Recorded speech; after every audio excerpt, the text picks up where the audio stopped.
भड़क गया कि उसने ईरान के सैन्य अधिकारियों को 24 घंटे के भीतर देश छोड़ने का अल्टीमेटम दे दिया। खाड़ी देशों से संकेत मिल रहे हैं कि वो भी इस युद्ध में कूदने की तैयारी कर रहे हैं। भाई उनको लग रहा है कि अब तो क्या करें, उधर ईरान अमेरिका तक तो मार नहीं पा रहा, तो वो इनको मार रहा है। इधर नस दबाता है ताकि अमेरिका जो है वो चिल्लाए, लेकिन नस तो इनकी दब रही है, मर तो ये रहे हैं, हालत इनकी खराब हो रही है। तो खाड़ी देश कर रहे हैं कि हमको भी कूदना पड़ेगा युद्ध में। अगर खाड़ी देश युद्ध में कूद गए तो भाई ये युद्ध उस लेवल पे चला जाएगा जहां से नीचे खींचना मुश्किल हो जाएगा। लेकिन ईरान सिर्फ खाड़ी देशों को ही नहीं फोड़ रहा, उनको ही नुकसान नहीं पहुंचा रहा, बल्कि इजराइल के गैस प्लांट पर ईरान ने हमला कर दिया। बड़ी खबर आ रही है, हाइफा ऑयल रिफाइनरी पर मिसाइल से अटैक हुआ है और ये इजराइल के लिए बड़ा झटका है कि उसके हाइफा ऑयल रिफाइनरी पर अब ईरान ने मिसाइल से अटैक कर दिया है। यानी ईरान रुकने का नाम नहीं ले रहा बॉस। वो भाई वो कह रहा है तुमने मेरा तेल और गैस फोड़ा, मैं जहां तक मार सकता हूं वहां तक घुस घुस के तेल गैस फोड़ दूंगा सब। उधर ट्रंप भी फिर से ईरान को ऐसा धमका रहे हैं कि ईरान का पूरा गैस प्रोडक्शन ही उड़ा देने की धमकी दे डाली। ट्रंप ने कहा कि इजराइल ने ईरान के गैस फील्ड पर जो अटैक किया उसके बारे में अमेरिका को कुछ पता ही नहीं था। एकदम मासूम बन रहे हैं, अरे हमको तो पता ही नहीं था, तुमको नहीं पता था। अब इजराइल इस तरह का हमला नहीं करेगा कह रहे हैं, लेकिन अगर ईरान ने अब गैस तेल प्लांट पर हमला किया तो उसे अमेरिका छोड़ेगा नहीं। ट्रंप ने कहा कि अमेरिका ईरान के साउथ पार्स गैस फील्ड को इतनी ताकत और इतने जोर से उड़ा देगा जो ईरान ने पहले देखा नहीं होगा। लेकिन अमेरिका का टोन चेंज हो रहा है, उसको समझ में आ रहा है कि भाई ये तो बहुत तेज मार रहा है, इधर से एक मारो ये चार मारने जैसा कर रहा है। तो अमेरिका कह रहा है कि हम नहीं मारेंगे, तुम भी मत मारो। क्यों भाई, तुमने शुरू क्यों किया? उधर अमेरिका के रक्षा मंत्री पीट हेग्सेथ ने कह दिया कि आज ईरान पर अमेरिका का अब तक का सबसे बड़ा हमला होने वाला है। एक तरफ इनके डोनाल्ड ट्रंप कहते हैं कि ईरान को तो ऐसा फोड़ दिया है कि कुछ बचा ही नहीं है, फिर ये कहते हैं इतना बड़ा हमला करूंगा कि ईरान की ताकत घट जाएगी। तो भाई जब सब उसका ताकत निचोड़ चुके हो हमले कर करके, तो अब कौन सा ताकत निकाल रहे हो? बोलो ना कि तुम्हारी इज्जत जो है वो मिट्टी में मिल रही है, इसलिए झूठ बोल बोल के उस पर लीपापोती करते हो। उधर ट्रंप का प्लान यह है कि अगर ईरान ने हॉर्मुज स्ट्रेट नहीं खोला तो अमेरिका खार्ग आइलैंड पर कब्जा कर लेगा। खार्ग आइलैंड पर अमेरिका हाल ही में बम फोड़ चुका है ताकि ईरान हॉर्मुज स्ट्रेट को खोल दे, लेकिन ईरान ने भी अभी तक हॉर्मुज बंद किया हुआ। लेकिन अब अमेरिका ने अपने 2000 मरीन जवानों को इस आइलैंड की तरफ रवाना कर दिया है। रिपोर्ट है कि इस जहाज को सिंगापुर से ईरान की तरफ बढ़ते हुए देखा गया है। अमेरिका के रक्षा मंत्री पीट हेग्सेथ ने ईरान को धमकाते हुए कहा कि अगर ईरान हॉर्मुज के रास्ते में अड़ंगा डालेगा तो अमेरिका उसके उस खार्ग आइलैंड पर कब्जा कर लेगा। लेकिन ईरान कह रहा है कि कुछ भी करके देख लो, ईरान झुकेगा नहीं। ईरान तो वेट कर रहा है, ईरान बैठा हुआ है कि तुम भेजो अपने सैनिक। जो ड्रोन हम अमेरिका तक नहीं भेज पा रहे, जो मिसाइलें हम अमेरिका तक नहीं मार पा रहे, तुमको ईरान के लोगों को मारने में मजा आता है। ईरान कह रहा तुम भेजो ना, हम मार के बताते हैं तुमको कैसे तुम्हारे सैनिकों को मारेंगे। सिर्फ अमेरिका के संसाधन, अमेरिका का पैसा ही बर्बाद होगा, ईरान कह रहा अगर तुम ये सब करोगे। ईरान युद्ध लड़ने के लिए ट्रंप ने अमेरिका में $200 बिलियन मांगे। इस पर भी ईरान के विदेश मंत्री ने कह दिया कि ये युद्ध ईरान के लोगों और अमेरिका के लोगों पर थोपा गया। युद्ध को अभी सिर्फ 3 हफ्ते हुए हैं और ये $200 बिलियन मांगने लगे। अमेरिका के आम नागरिक इसके लिए नेतन्याहू और अमेरिका में नेतन्याहू के लोगों को थैंक यू कह सकते हैं कि लाखों crore dollar Israel first tax के तौर पर लगने वाले हैं, जो अमेरिका की अर्थव्यवस्था को ही बर्बाद करके रख देगा। यानी ईरान जो है वो अमेरिका की पब्लिक को पिन मार रहा है कि देख भाई, मेक अमेरिका ग्रेट अगेन बनाने आए थे ये भाई साहब, ये इजराइल के इशारों पे नाच रहे हैं, उसके लिए काम कर रहे हैं, तुम टैक्स भर रहे हो, इजराइल का काम हो रहा है। मार दिया पिन। वहां पब्लिक जो है वो कर, हाँ यार ये तो सही कर रहा है। देखिए बात सही भी है, जितना पैसा अमेरिका ने करीब 3 साल के यूक्रेन युद्ध में खर्च नहीं किया, उससे कहीं ज्यादा रकम वो 3 हफ्ते में ईरान के खिलाफ लगाने वाला है। आप देखिए कि यूक्रेन युद्ध पर अगर आप देखेंगे अमेरिका का खर्च कितना रहा है, अमेरिका का खर्च अगर आप देखने बैठेंगे कि वो कितना युद्ध पे खर्च किया, तो जो यूक्रेन युद्ध है, यूक्रेन वॉर, उसमें अगर आप देखेंगे 2022 से 2025 की बात कर रहा हूं, उसमें अमेरिका ने कितना खर्चा किया? 16 लाख करोड़ रुपए 3 साल में बॉस, 16 लाख करोड़ रुपए। और ईरान युद्ध में, ईरान वॉर में अमेरिका कितना खर्च कर रहा है? 9,000 करोड़ सीआर पर डे खर्च कर रहा है बॉस, पर डे। और 20 दिन में इसका मतलब यह है ऑलमोस्ट 2 लाख करोड़ रुपए वो खर्च कर चुका है। 2 लाख करोड़ रुपए 20 दिन में। और बजट मांग रहा है कि 18 लाख करोड़ रुपया और दो। तो आप देखिए कि 2 लाख करोड़ इधर और 18 लाख करोड़ का बजट मांग रहा है, तो 20 लाख करोड़ हो गया। तो जितना 3 साल में खर्च नहीं किया यूक्रेन युद्ध में, उससे ज्यादा तो ईरान में खर्चा कर देगा। तो ईरान कह रहा कि मारो, हमको क्या है? हम थोड़े कहते हैं कि हम दुनिया के सबसे बड़े देश हैं, हम दुनिया के सबसे ताकतवर देश हैं, हम पूरी दुनिया को चला रहे हैं। डुबाओ, फाड़ो पैसा, अपना डॉलर फाड़ फाड़ के फेंकते जाओ, जलाते जाओ, हमको क्या? हमको तो मार नहीं बैठो ना, हम तो मर ही रहे हैं, तुम्हारी इकोनॉमी मार के मर जाएंगे, ईरान कह रहा है। सोचिए, ऐसे युद्ध में बेतहाशा खर्च हो रहा है, जिस युद्ध में ट्रंप अपना कोई मकसद भी नहीं बता पा रहे। भाई को पता ही नहीं है कि किस बात का पैसा खर्च कर रहा है। ब्याह में नाच रहे हो कि ऐसे ऐसे ऐसे उड़ा रहे हो, पब्लिक का पैसा उड़ा रहे हो तुम। इसी पर दुनिया भर में ट्रंप की छीछालेदर हो रही है। बड़ी बड़ी मैगजीन और अखबार लिख रहे हैं कि यह ट्रंप का ऑपरेशन एपिक फ्यूरी नहीं है, एपिक फेलियर दिख रहा है। दुनिया की बड़ी मैगजीन इकोनॉमिस्ट ने अपने कवर पेज पर ट्रंप की आंखें बंद किए हुए फोटो दिखाते हुए लिखा कि ऑपरेशन ब्लाइंड फ्यूरी। इसको दिख ही नहीं रहा है कर क्या रहा है ये आदमी। ये सब बातें इसलिए हो रही हैं क्योंकि ट्रंप क्या कह रहे हैं, ट्रंप क्या कर रहे हैं, ये किसी को समझ में नहीं आ रहा, और उनको भी नहीं आ रहा है।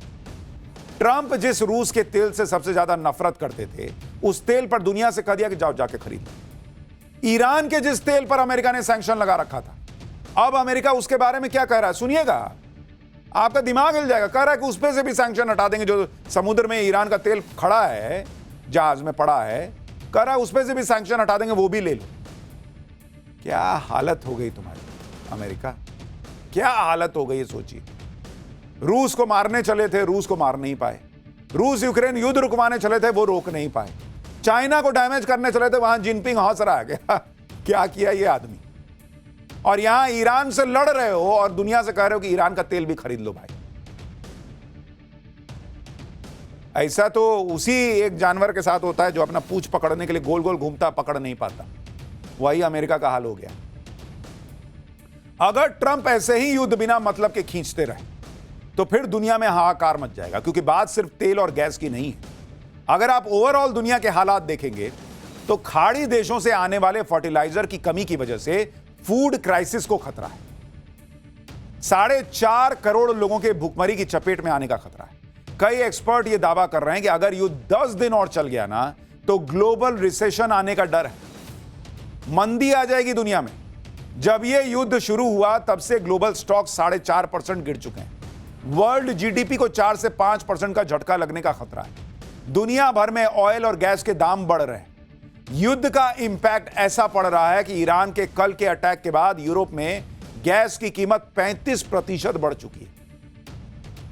खाड़ी देशों से दुनिया को सिर्फ ऑयल और तेल ही नहीं मिलता, बल्कि फर्टिलाइजर यानी खाद की भी सप्लाई होती है। इसलिए आने वाले दिनों में फूड क्राइसिस के बढ़ने की चिंता है। दुनिया का 20% फर्टिलाइजर यानी खाद और 46% यूरिया खाड़ी देशों से आता है बॉस। अगर हॉर्मुज स्ट्रेट बंद ही रहा तो दुनिया के कुल खाद व्यापार का 1/3 हिस्सा बाधित हो सकता है। नाइट्रोजन खाद की कीमत दोगुनी हो सकती है और फॉस्फेट खाद की कीमत करीब 50% बढ़ सकती है दुनिया भर में। एशिया के देश खाड़ी के फर्टिलाइजर पर सबसे ज्यादा निर्भर है। 35% यूरिया, 53% सल्फर और 64% अमोनिया एशिया को जाता है। भारत खास तौर पर खाड़ी देशों पर निर्भर है। भारत अपना 40% से ज्यादा यूरिया और फॉस्फेट खाद यहीं से मंगाता है। खाड़ी का फर्टिलाइजर सबसे ज्यादा भारत, ब्राजील और चीन लेते हैं। ये तीनों ही देश दुनिया के सबसे बड़े खाद्यान्न उत्पादक भी हैं। यानी बात सिर्फ भारत के लिए कोई चिंता की बात है ऐसी नहीं है, पूरी दुनिया के लिए चिंता की बात है। एक साथ दुनिया पर कई संकट आ रहे हैं। Energy crisis, fertiliser crisis, food supply chain crisis, और इन सब से दुनिया को निपटना है। इसलिए लोग यही मना रहे हैं कि भाई किसी तरह ये युद्ध खत्म हो जाए, क्योंकि इतने सारे क्राइसिस नहीं होते तो लोग कहते कि जाओ डोनाल्ड ट्रंप तुम उधर कोने में लड़ते रहो, हमको फर्क नहीं पड़ता। लेकिन दिक्कत यह है कि ये युद्ध ट्रंप और अमेरिका ने शुरू किया, पिस पूरी दुनिया रही। ईरान युद्ध की वजह से करीब 95 देश ऐसे हैं जहां तेल महंगा हो चुका है बॉस। कुछ देश ऐसे भी हैं जहां हर महीने के आखिर में फ्यूल के दाम चेंज होते हैं, तो आशंका है कि कई और देश अपने यहां फ्यूल के दाम बढ़ा सकते हैं। लेकिन बॉस आप देखिए, इस संकट में भी भारत के लिए राहत की बात यह है कि अभी तक कम से कम भारत में पेट्रोल डीजल के दाम नहीं बढ़े। और आप देखिए दुनिया में जो हालात हैं, उस बीच भारत अभी भी कितनी मजबूत स्थिति से टिका हुआ है, आपको देखना चाहिए। तेल के दाम बढ़े दुनिया में, कहां कितने बढ़े बॉस? अगर आप देखेंगे आज की डेट में, अमेरिका में जहां का ये रायता दुनिया भर में फैला हुआ है, वहां 16.5% तेल की कीमत बढ़ चुकी है। चीन में ऑलमोस्ट 10.4% तेल की कीमत जो है वो बढ़ चुकी है। सब ऊपर जा रहा है मामला। सिंगापुर को देखिए, सिंगापुर के अंदर तेल की कीमत जो है वो ऑलमोस्ट 16% बढ़ चुकी है। जर्मनी में देखिए, सबका आपको राउंड फिगर बता रहा हूं, जर्मनी में ऑलमोस्ट 13% बढ़ गई है। कनाडा में देखिए बॉस, कनाडा में तो ऑलमोस्ट 28% तेल की कीमत बढ़ चुकी। इसी तरह आप फ्रांस में देखिए, फ्रांस के अंदर तेल की कीमत ऑलमोस्ट 6% बढ़ गई है। यह डेटा 23 फरवरी से 11 मार्च के बीच का आपको बढ़ा रहा हूं। लेकिन अगर आप भारत में देखेंगे, आज की डेट में भारत में तेल की कीमत कितनी बढ़ी? 0% बॉस। इकलौता अपना भारत है जो इस युद्ध के संकट के बीच भी टिका हुआ है। लेकिन समस्या यह है कि इतना रायता फैलाइएगा तो कितने दिन चलेगा, क्योंकि हम इतना इंपोर्ट करते हैं, कितने दिन इसको पकड़ के रख पाएंगे। लेकिन दुनिया भर में इंपैक्ट पड़ रहा है। भारत में पेट्रोल डीजल के दाम नहीं बढ़ रहे, लेकिन अगर यह युद्ध ऐसे ही चलता रहेगा तो आगे क्या होगा इसकी कोई गारंटी नहीं है। क्योंकि आप यह भी देखें कि ईरान युद्ध में 2 हफ्ते में ही भारत में एलपीजी को लेकर चिंताजनक स्थिति बन गई। पीएम मोदी इस बात को समझते हैं कि अगर युद्ध और भड़का, एनर्जी हब पर हमले होते रहे तो दुनिया तबाह हो जाएगी। और सबसे बड़ा नुकसान हमारा ही है भाई, भारत का, क्योंकि हम फास्टेस्ट ग्रोइंग इकोनॉमी है।